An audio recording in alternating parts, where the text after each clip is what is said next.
In the early morning hours of August 13th, 2018, in Colorado, USA, a neighbor's surveillance footage captured what would normally be a seemingly innocent sight. What he didn't know was that this would be more suspicious than he could have imagined and would later be used to help piece together the Watts family murder. Okay, let's go. Shannan Watts was a gorgeous 34-year-old mother to two beautiful girls, Bella, 4, and Celeste, who also went by Cece, and she was 3. Cece, that's cute. I know, I like that Cece. She was also just 15 weeks pregnant with a baby boy who she'd later want to call Nico. She was married to Christopher Watts, who was 33 at the time. And an absolute daddy. Yeah. Sorry, guys, but sorry. Yeah. But sorry. He is attractive, and I hate to say that, but he is. He is very attractive. Listen, hate the player, not the game, baby. Yeah, hate him, not his face. Yeah, or his body. Or his body. Oh, I hate that I'm one of just those his people. actions. Yeah. I like the shell of the man. Yeah, just the shell. Nothing else. Yeah, just the shell, because the personality, there was nothing there. They had met in 2010 and were married just 2 years later, with his parents not even attending the wedding. Drama.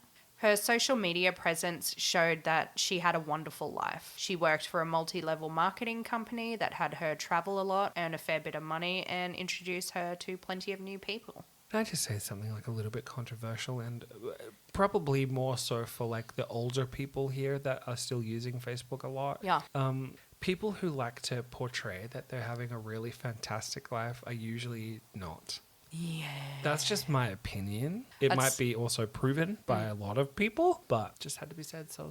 Yeah, no, definitely. Because I was going to say, in 2013, they purchased a 5-bedroom home and everything seemed perfect from the outside looking in. Just like you said, unfortunately, one thing we know about social media is that it is a lie. Because it's right on the money. Like, rarely do people show the truth about what is going on. Yeah. Like, social media is fake. It's garbage. Or they do, but they'll just sit there and they'll write like a couple of paragraph stories about how shit their life is. Because they just want, they want a serotonin fix. They want someone to come and be like, no, it's not. You're perfect. I love you. Everything's okay. Like, I get it. Sometimes we need that, but also like, come on, girl. Yeah, and I normally find the ones that post the most about, oh my God, look at this. Oh my God, I'm so happy, are not the ones that are happy. I was going to say, I've been there myself, where you're constantly posting about your relationship or the things that you're doing. You're not happy. Do you think there's a part of it, though, where you're maybe trying to trick yourself into believing the lie? Yeah, I think so.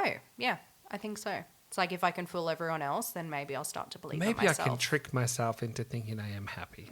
It's sad, I but digress. I'm so sorry. no, it's so true, because this case, because she was so active on social media, you can see pretty much all her life. And one thing I did notice is that whenever she went on family trips or was doing something, she'd be like, hang on, I need to get my phone. And she'd be recording it and with one phone and then taking photos with the other. And it's like, I'm not giving her shit because she's not here, but it's also be in the moment. Yeah, because you can't live in the moment. Yeah, It's like that. Did you see that little video clip where there was a chick who was at like a Billie Eilish concert and she had her phone, like Billie Eilish came right down to her to be like, hi. Yeah. And she had her phone in Billie's face and Billie just put it down. She's like, live in the moment, man. Like, that's so messed up. Like, I get it, but rarely do you actually look back at those videos. I never do. I don't, unless it's photos of the kids. That's when I'll look back. Yeah, but that's nostalgia. That's it. That's loving memory. That's that kind of stuff. But yeah, live in the moment, guys. The family declared bankruptcy in 2015 and their relationship was somewhat strained, with Shanann saying that Chris was acting cold and they weren't as close as they used to be. She went away to her parents' house in North Carolina for 6 weeks with the kids, and she would try to salvage the relationship, asking him to interact with her, call her, and at one point she even purchased self-help books, to which Chris had thrown out. of course, because he was a really nice guy. He was lovely. Whilst at her parents' house, Shanann would confide her problems to her mother, and she advised her to try and give him some space, as Shanann was unsure why her husband was becoming so distant and unloving. She even started to become a bit suspicious of Chris cheating on her as she received phone notifications of their credit card being used at restaurants while she was away. And I'm sorry, but the bitch knew. Like, I think there was even reports of her looking up the restaurant's menu to see how much something was. Like, she called him out. She knew. I think on the receipts actually in the US, they also have how many people were served. Oh, do they? Yeah, so it'd be like dinner for 2 or dinner for 3 or whatever. Silly man. She sent a text message to him saying, I tried to give you space, but while you're working and living the bachelor life, I'm carrying our third and fighting with our 2 kids daily, trying to work and make money. It's not hard texting love you and miss you. So PSA guys and gals, you should not have to ask for your partner to put in the effort. There were also quotes about Chris not being super happy about them having a 3rd child and that he was happy with just having his 2 daughters as well. I heard that too. So after her trip to her parents' house, she would return home for a short time before heading off to a work trip to Arizona by herself. Well, Chris had to look after the kids for a weekend. Oh, you mean he babysat? Yeah, he babysat his kids. And she would return home in the early morning hours at 1:58 a.m. on August 13th. Fuck that. I would never try and catch a flight to get home at 2 o'clock in the morning. And then, yeah. Because, look, my children are already asleep. So is my sexy husband. Yeah. So what is the point in that? I'm going to aim to get home by like 6 or 7. Yeah, and especially when you're a mum and a working gal, you're getting up within a couple of hours to start your day. So stuff that. Her friend would end up driving her home without knowing this would be the last time that she would see Shanann alive, unfortunately. Don't you hate that? That could literally be any of us at any time. That used to be one thing that like scared the crap out of me. It's like, is this the last time I'm talking to you? You don't know. Now, later that morning, Chris would head off to work where he worked at Endako Petroleum. Petroleum! Endako Petroleum! Later that morning, Chris would head off to work where he worked at Endako Petroleum. I did it, Petroleum. Petroleum. PEM. Are you saying PEN or PEM? Where he worked at Endako Petroleum as a field coordinator, and Shanann would have a busy day ahead of her. She had an appointment with her doctor and also a business meeting around 12:10 p.m. Friends would become concerned, however, when she didn't attend her meeting, which was completely out of the ordinary for her. As you can see on her Facebook, she's always on lives, and with that multi-level marketing, it's very hands-on. You're always talking to your people, your contacts, so it's weird not to hear from her. Her friend who had dropped her off earlier showed up at her house. She was becoming, obviously, very concerned, not hearing from her friend, and saw there was no movement in the house either, which is weird because if you've got 2 young kids, they're not sleeping in, they're not going to be quiet. And it's also not it's not a time during the day where they would be. No, not at all. So obviously she's concerned. She calls Chris and then also calls the police to report her missing, saying she's a bit concerned. It would later come out that she missed her GP appointment as well. And can I just say, body cam footage showed the friend was more concerned than Chris was. Yeah. Overly. Like, she was gasping and like on the phone and running around and going, oh my God, is her medication in the bag? She needs her medication. And all the while Chris is just kind of standing off to the side like, oh, where could she be? Well, because he's got that song in his head, doesn't he? I know something you don't. I know something that you'll never know. But you'll find out later. But you'll find out because I'll get arrested and everyone's going to see my interrogation. Yeah, we'll get into that later. By 1:40 p.m, an officer would go around to check the Watts home, conduct a welfare check. So Chris arriving not longer after them, they're searching their house, which is what I was just talking about before. Obviously, the friend is showing more signs. So it was weird that her car was there, her phone was there, her purse, and her keys. Yeah, but not her daughters. And No. Chris is just standing there with his thumbs in his butt. No, I don't know what happened. Yeah. I wonder where they are. There's like no emotion. You're not frantic. He was just deadpan. And that's your wife? Yeah. Your unborn child? Mm-hmm. And your 2 daughters? Mm-hmm. Yeah, you think you'd be a bit more concerned. Red flag. Red flag. On the play. The one thing I found kind of funny, not so funny obviously, is that Chris didn't even know that she had a doctor's appointment that day. Okay, here's the thing. Did Andrew know when your appointments were? Yes, when I was pregnant. Yeah. But it's actually be like, I'm going to this appointment. Yes. You need to be there. Yeah. See, that's the problem. Men, unless they are told directly, they... Like, I'm not defending him in this, but I'm also saying that's kind of typical of a lot of men. But you're about to say something that's going to ruin that. So here we go. Well, apparently he didn't attend any of her appointments. Again, typical man. Yeah, so... And you know what? I bet if he attended one, yeah, that he'd want a fucking medal for it. Yeah, probably. But it kind of came across that he didn't attend it because he wasn't really wanting another child. So I think he just didn't attend them at all. So police continue their search of the home. They noted that the bed sheets on Chris and Shanann's bed had been completely stripped, with some of the sheets being found in the trash, which was weird. And if you see body cam footage, like the fans are on full ball. I found that the creepiest part, where it's just like they're walking through the house and the kid's bedroom, her bedroom, the fans are just like, it's eerily quiet. You can just hear... I wonder if the fans are on just to dry things out. Well, yeah. Yeah, because I don't know how the weather would have been like there.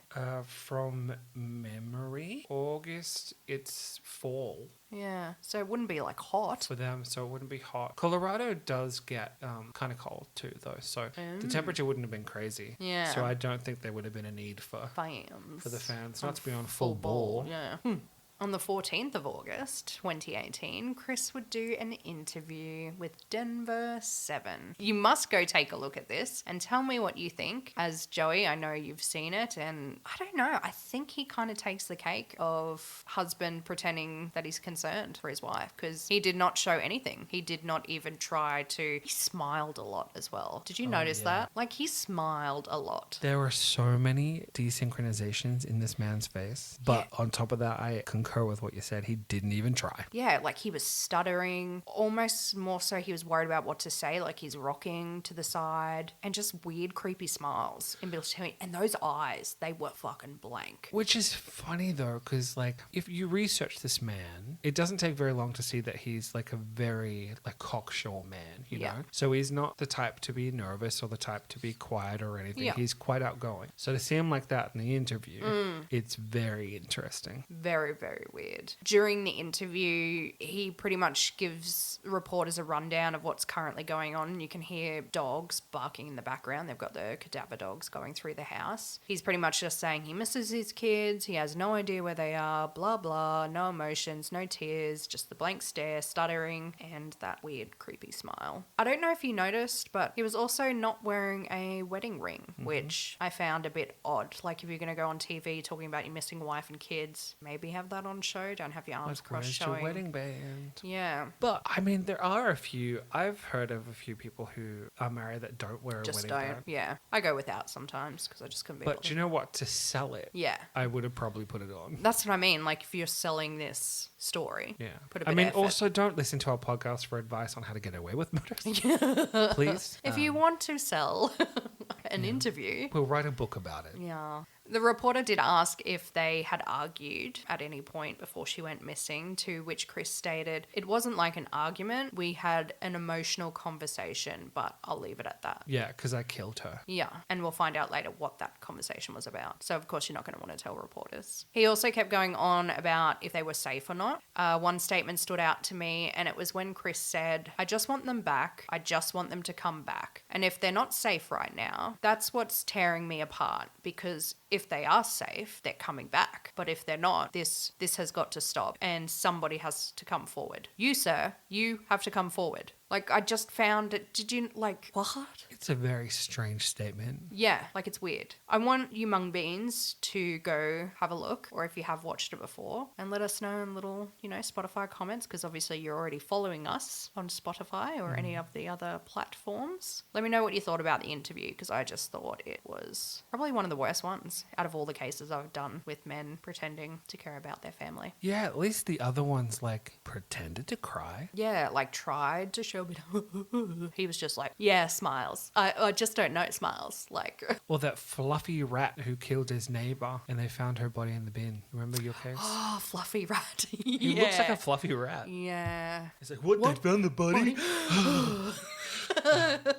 But at least he then also tried to put in more emotion than what this guy did. Until he was interrogation. Yeah. And then he went stoic like he was crazy. Yeah, crazy man. I don't know if you noticed, but there was a moment in the interview got a bit fidgety when the cadaver dogs are going through the house and started barking and stuff. Like you could kind of see him kind of be like, did you see that at all? Tighten up a little. Yeah, like you could see those little... Well, those cadaver dogs don't lie, doll. I just don't like little poochies doing their job. Now, around this time, they also asked neighbours for any surveillance footage they may have had, and weirdly enough, a neighbour's doorbell footage showed Chris backing his ute, or truck, as you might say, into the garage in the early morning of the 13th. It was actually after Shanann would have gotten home, around the time that he was meant to go to work, around 5:30ish. It sat there for a while before he got back into the ute and drove away. The neighbour also mentioned to police that he was fidgety and acting out of the ordinary, and that he never backed his truck in before work like that. So even the neighbour is sus as fuck already. This isn't normal. Yeah, this is strange. Yeah. And the officer's like, well, his wife is, and he's like, yeah, no, this is weird.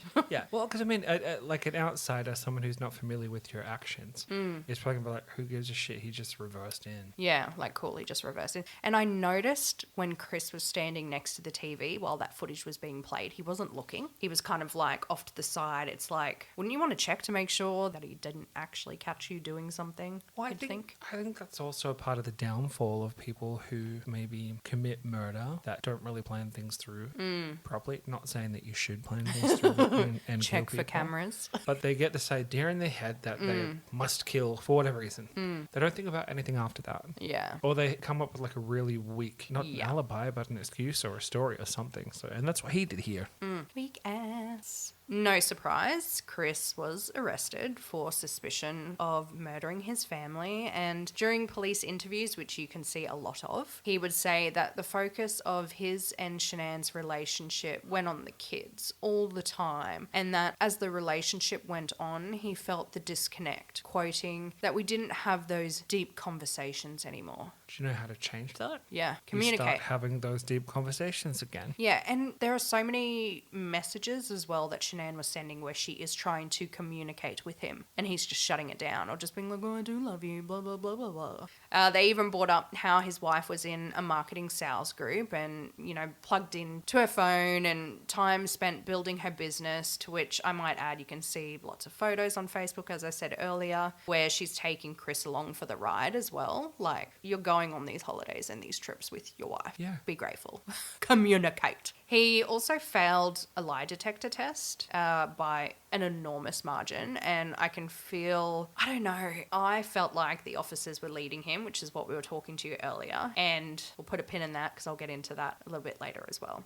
So police footage also on this day, which was August 15th, would show Watts then wanting to talk to his father in an interview room where he confessed to killing his wife. But before he confessed to the murder, he states, I don't want to protect her. And his father's like, what? Like, speak up, son, speak up, because he kept just like whispering. Chris replies, I don't know what else to say. She hurt him. So this motherfucker bitch ass tried to throw Shanann under the bus to hurting her own children. What I mentioned earlier about the leading question, one of them said after heaps of questions, did Shanann do something to them? And did you feel like you had to do something to Shanann? And then it was not that long after that he's like, I want to talk to my dad. And then he's, Shanann hurt the kids and I just lost it and I had to kill her. That's a classic technique of trying to get the witness to believe that what they actually did was heroism. So you came forward and you did something to save these kids. Yeah. Because they know that anyone that feels cornered is going to grab onto something that's put in front of them.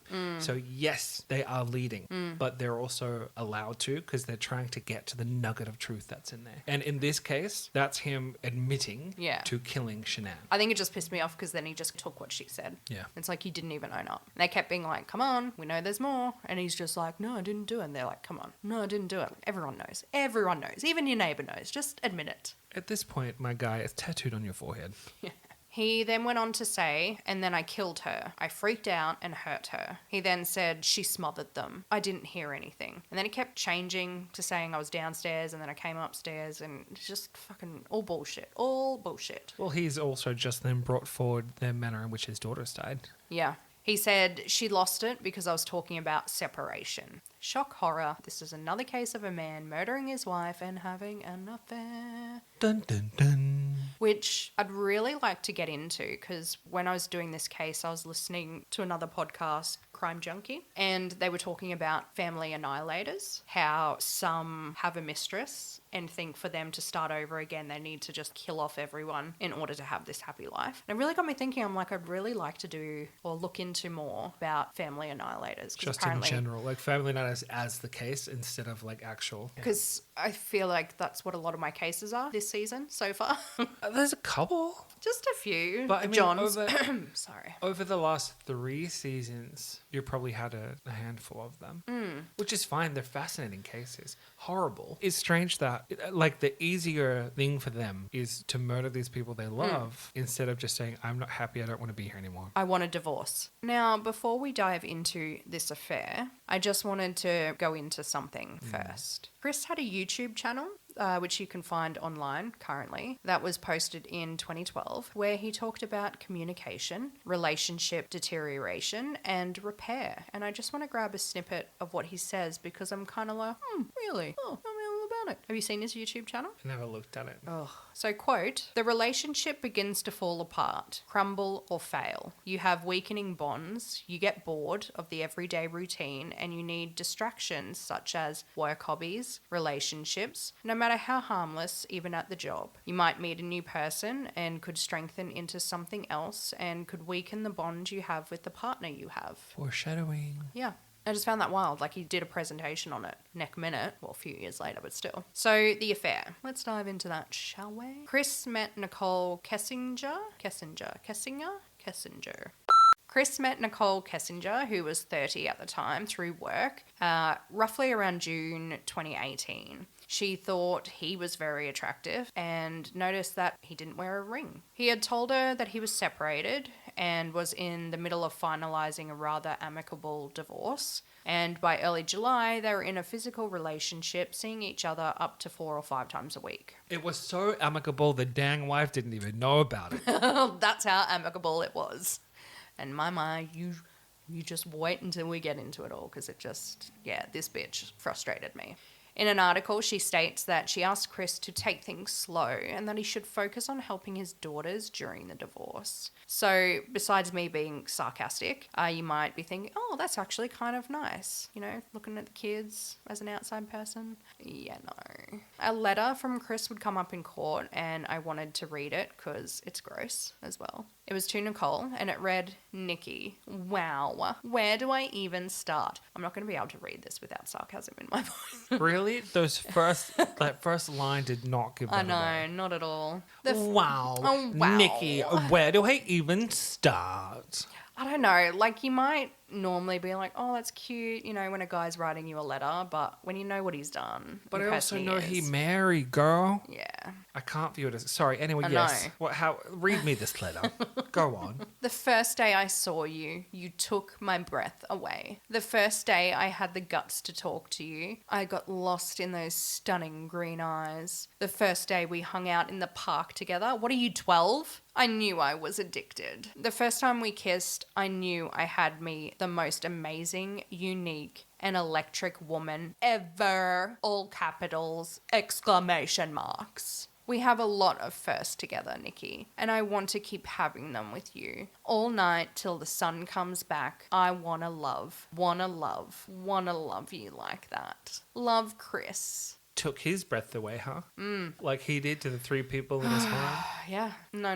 Wanna love. His wife. Wanna love. Yeah. Wanna fuck off. Yeah. Get That's fucked. what you wanna do, you dirty pig. Fuck off. You can actually, well, later on, because I'll jump into it later, but now you can actually see some of the video footage of Nicole being interviewed as well, which I found very interesting. She claims what I said above. Chris said they were going through a separation, and she even stated that she didn't even know Shanann's name. Bullshit.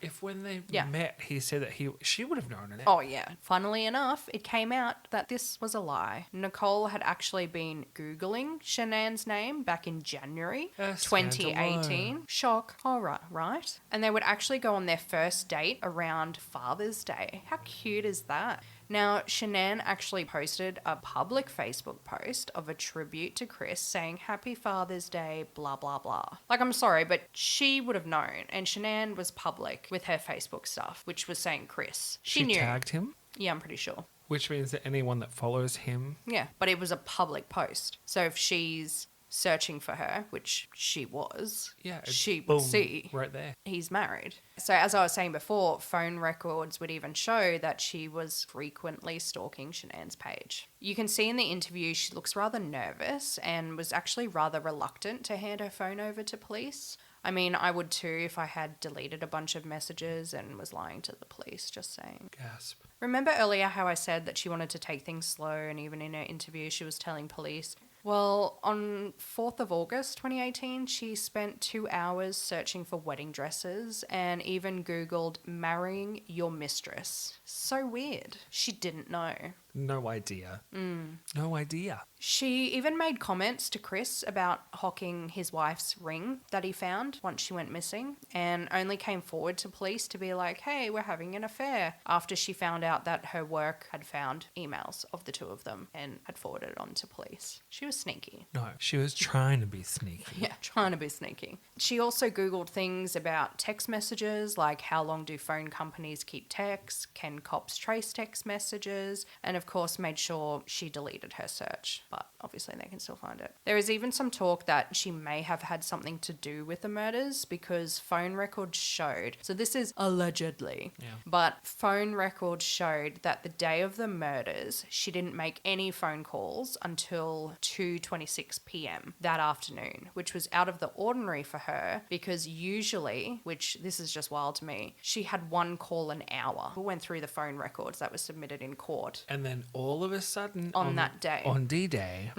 no calls until after 2. Yeah, so like part of me... It's kind of smart too though, girl, because I'm thinking that what she's probably trying to do was keep her mobile phone out of cell towers because they show where you are. So if you have your phone off or you leave it at home, whatever, then every time it pings, or in this case it wouldn't because it's probably turned off. Well, I'm pretty sure as well she didn't go to work until later that day as well. But who the hell does that? I know, that's just too much. Maybe she just knows a lot of people. Yeah, I don't know if it was for her work or whatever. To me, I don't think she physically helped him, but I think she knew more than was let on, because one thing that the officers brought up was apparently she was uncomfortable that he had kids and she wanted some of her own one day, and she completely backpedaled when officers were like, "Did you ever tell Chris that?" She was like, "Never, never, no." But that would also provide motive as to why he killed them. 100%. I think he said she was like, "Oh, it's a bit weird that you've got kids, blah, blah, blah." And then in his head, he's like, "I want to be with this new girl. She doesn't want to be a stepmom. She wants her own kids someday. I'm just going to kill everyone." So back to Chris in the interrogation room with his dad. He finally told police that he freaked out, didn't know what to do, so he took them to his job site, and that is where they would find the bodies. He also said to his dad, "I don't even know if they believe me," once the officers left. Like, that's what you're thinking about? Am I believable, Daddy? Papa? Oh, Papa. Am I believable? Ugh. An officer would later ask, "Are you okay with the public knowing that Shanann killed her daughters?" And he said, "Yes, I did not hurt these girls."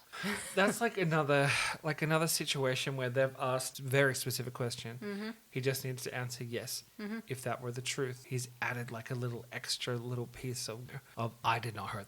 I didn't ask if you hurt those girls." Yeah.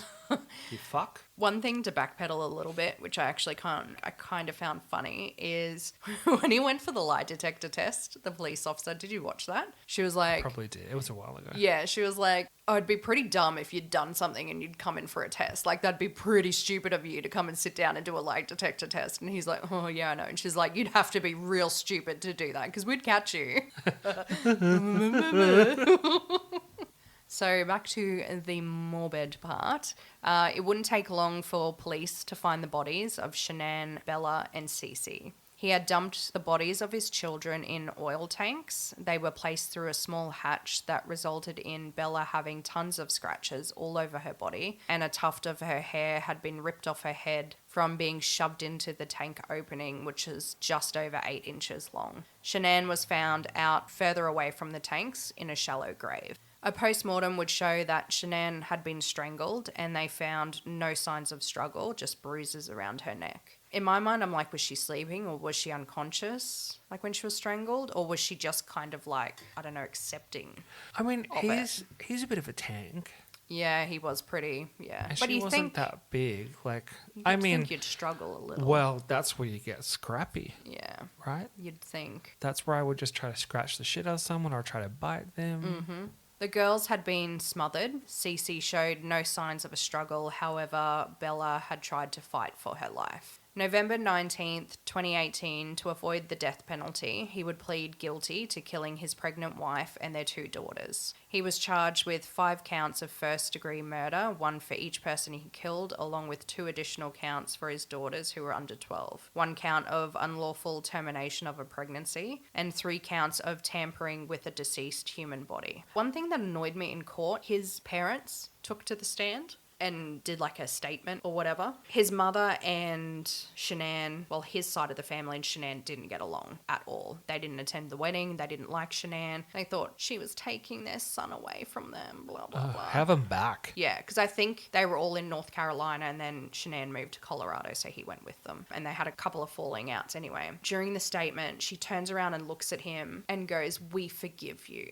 And then it just shows Shanann's dad just breaking down, like being like, what the fuck? Like, we forgive you But for what killing right your kids. Do your parents have, Yeah. if you're the murderer, to forgive you for that criminal act? Like, you forgive your son for killing your grandkids and his pregnant wife? To me, Yeah, that that's cooked, just, that's cooked. I didn't think that was right at all. He was sentenced to life in prison without the possibility of parole, and whilst he serves his time in a Wisconsin prison, he receives plenty of love letters from women and has apparently found religion and keeps a photo of his family in his cell that he talks to every night along with a Bible. He spends 23 hours a day in lockdown, only to leave when he showers or exercises for 1 hour a day. In February 2019, he would actually reveal exactly how the murders occurred. Did you hear about this one at all? I don't think so. Yeah, so he actually came out and told the truth for once. He told Shanann he wanted to separate because of his affair. They got into an argument and he alleged that Shanann threatened to keep him from seeing his daughters. Which I can kind of think, like, I could kind of see it happening as in, well, you're never going to see your kids again. As a hurtful, you know what I mean? Like, if you've just found out your partner's cheated. I'm okay with her saying, like, you are never going to see your daughters again. Yeah. I'm okay with that because you fucked with their livelihood Yeah. when you decide to stick your dick in crazy, right? Mm-hmm. But the whole, like, oh, you told me I can't see my kids again. Okay, I'll kill them. That doesn't make sense in my mind. Yeah. Anyway, continue. That was when Chris strangled her. He kept telling him that he felt like he'd snapped and was in a rage and barely realized what he was doing until it was too late. He even made the comment of something along the lines of, I feel like it was embedded in my subconscious and then it just kind of happened. He reckons he always knew that he was going to do this since meeting and then it just... well, yeah. Blah, blah, blah. Bella, who was 4, would walk into their room asking what was wrong with her mum. Chris responded, "Mummy doesn't feel good," because apparently she was still on the bed laying face down. He dragged her body down the stairs, wrapped up in the bed sheets, and said that Bella was a smart girl and knew what was going on, and she began to cry. He then buckled them both into the car, placed Shanann's body into the boot, and drove to the oil site where he would smother his daughters, shove them into the oil tanks, and bury Shanann's body. There is actually a documentary on Netflix about this case that I didn't realize until like after I'd done the case, that came out in 2020 called The American Murder, The Family Next Door. And it shows plenty, if not all, of the body cam footage and info if you're interested, except for Nicole's footage. At the time you only hear the audio, but apparently the footage has been released now. And she did the interrogations with her dad. Her dad was in the room with her being like, oh yeah, but you wouldn't find anything else on the phone, like if he's already committed the murder. So like really trying to pull her away from being involved in it. Is he an attorney? Yeah, you should look it up because he's kind of like sitting in with her saying, well, you don't need her phone if he's already confessed to it. Like, it's just going to prove what she said. And it's like, well, Well, she's fucking Shut lying. up, Dad. Yeah, Dad. Shut up. Shut up. Dad, shut your fucking mouth, Yeah, Dad. I don't know. It's very, very sus to me. And on that note, dear mung beans, that was the case of the piece of shit that is Chris Watts and the horrific murder of his family because he wanted to start a new life and not get a divorce like a normal person. Thank you. Right. Goodbye. Bye. Can I get waved. Can I get a really deep goodbye? It's been a while since we've had one of them. We don't do those anymore. We've progressed. Please. Goodbye.